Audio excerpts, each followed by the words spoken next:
The base of feminism is that men and women are politically, socially equal, and economically equal, yeah? I say that generally that's more true than false. Okay? I personally say, yeah, that's okay. Why? How can I prove that Islamically? Rasulullah says in the hadith from Aisha radhiallahu anha, and nisa'u shaqa'iq wa rijal, that men are equal to women. Hey, who's going to reject the hadith of Rasulullah sallallahu alaihi wasallam? And this hadith is actually sahih, and it's also generic. So it's generally true that men are more and women are equal, socially, politically, economically. Yeah? Okay. Everyone believes in exceptions. Feminists believe in exceptions, and Muslims believe in exceptions. Yeah? I say that from my perspective as a Muslim, the exceptions I believe in are those which are stipulated in the Quran and Sunnah. The ones that kind of come up all the time in the controversial discussions. Hijab being one of them, yeah? For example. Yeah? Another major exception, which I believe is very difficult for feminists to swallow, is the role between husband and wife. Okay, the role between husband and wife. I made a video about this before, but let me talk about this here. Yeah, Islam regards mothers as more important than fathers. Point one. 3 times more important than fathers. So if you were to ask me, who is more important, the man or the woman, in the context of parental responsibility, I would have to say, from an Islamic perspective, the woman is more important. In fact, whenever Allah subhanahu wa ta'ala, when He mentions the walidain in the Quran, He mentions them with that phraseology, walidain, except for 2 or 3 different verses. Walidain means those who gave birth to you. So it talk about more specifically the mother and your father.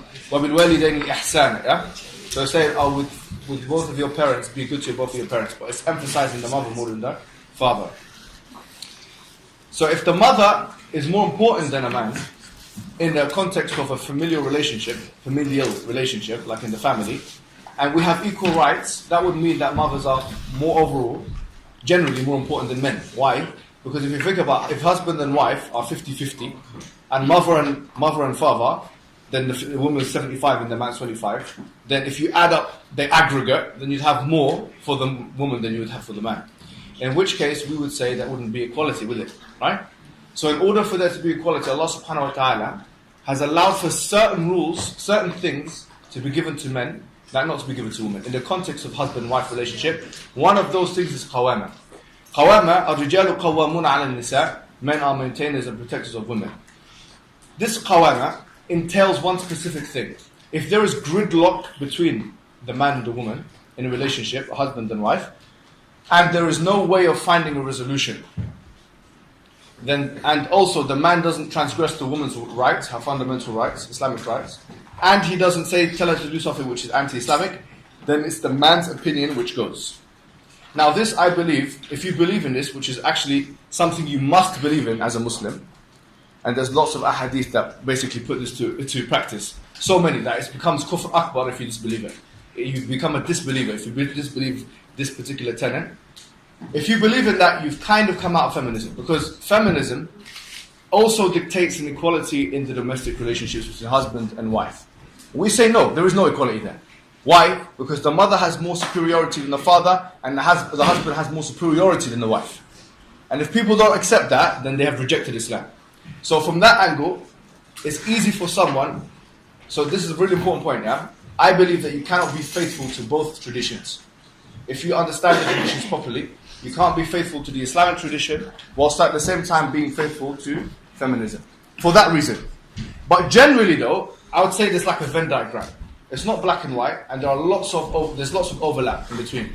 So where there's parts of overlap is the equality. Generally speaking, the hukum in things like law is the same for men and for women.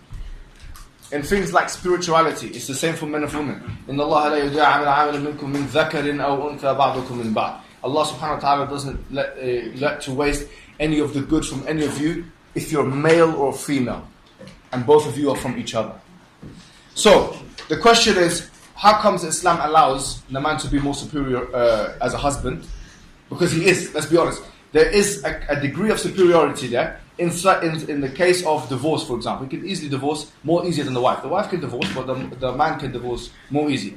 The man can marry 4 wives. It's not equality.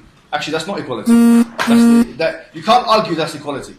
That would be a false argument. They would not argument. If you're a feminist Muslim and you say the man can marry 4 and the woman can't marry except for 1, and you're trying to say that's equality, that's a lie. There's a difference between justice and... Thank you. Yes. So here we have. So we both accept that there are certain exceptions. Yeah, you get it. So from that perspective, I think me and you agree now that feminism entails spiritual equality and, generally speaking, political, economic, and social equality. We agree generally, but the minutiae is where we disagree with the broad, the wide scale, like the feminist movement, because they wouldn't say that, for example, a man could, for example, have the final say in the marriage. They would say no, that he can't.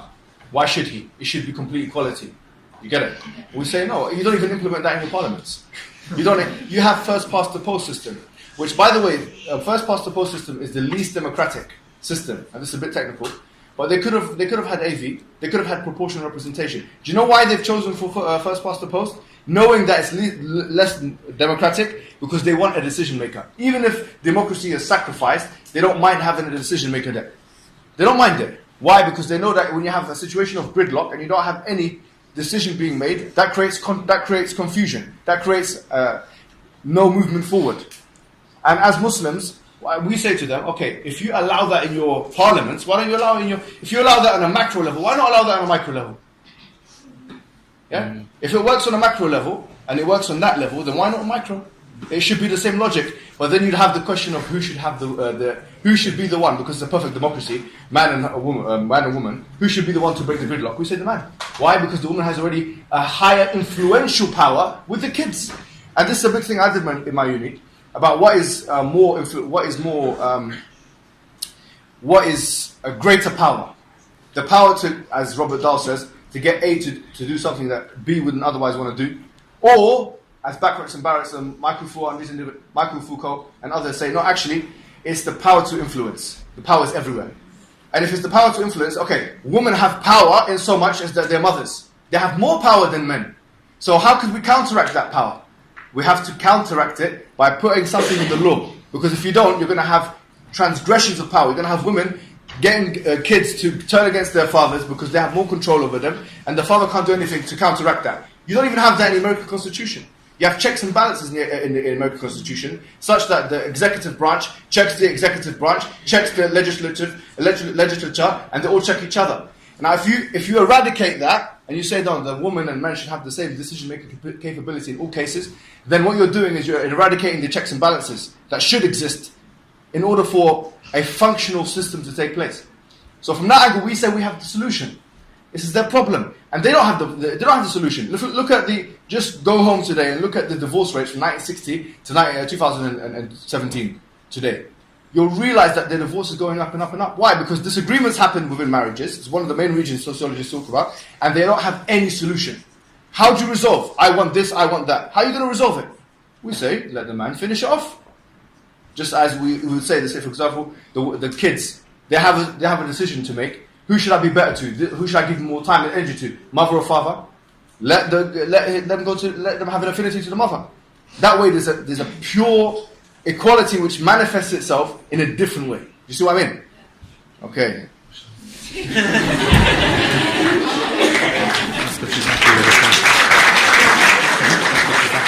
Are you happy? He's asking me. Are you happy? Okay. He's on the same page anyway. We're on the same page.